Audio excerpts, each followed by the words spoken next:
Isa chui oi chăm về đến bản yêu chấm nói tiếng mùi an mê riêng chỉ riêng rồi prep rồi lắm chấm nói tiếng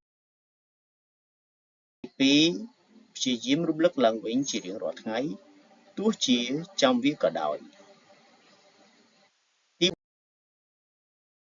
bảy sắp xâm lên đã nhẹ thó đó riêng rồi muốn chủ kiến đừng bếp tụm đề tiếng buồn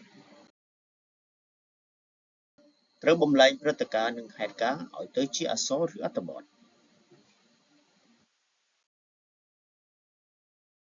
ទី5មើលវីដេអូរួចនិយាយសង្ខេបឡើងវិញ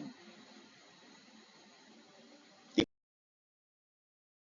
6ហាត់ធ្វើវិញ្ញាសាចាស់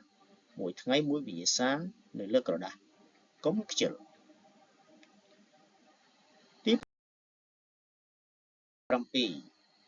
ពេលទន្ទិញមេរៀនត្រូវដាក់អារម្មណ៍ឲ្យមូលកុំគិតរវើរវាយគិតរឿងផ្សេងៗក្រៅពីមេរៀន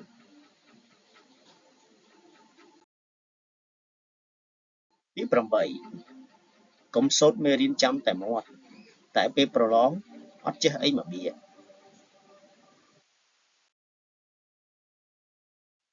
ទី9រងទន្ទិញឲ្យមែនតែន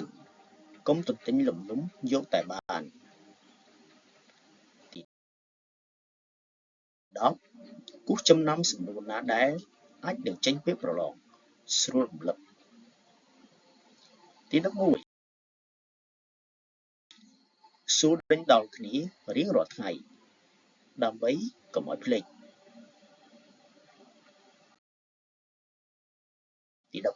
12បំប៉នខួរក្បាលរបស់អ្នកឲ្យស្រស់ថ្លានិងសម្អាតចោលនៅរឿងមិនល្អទាំងឡាយទី13ថែរក្សាសុខភាពញ៉ាំបន្លែឲ្យបានច្រើននិងញ៉ាំបាយឲ្យទៀងទាត់សូមជួយចុច Subscribe ត្រង់វីដេអូនេះសូមអរគុណច្រើន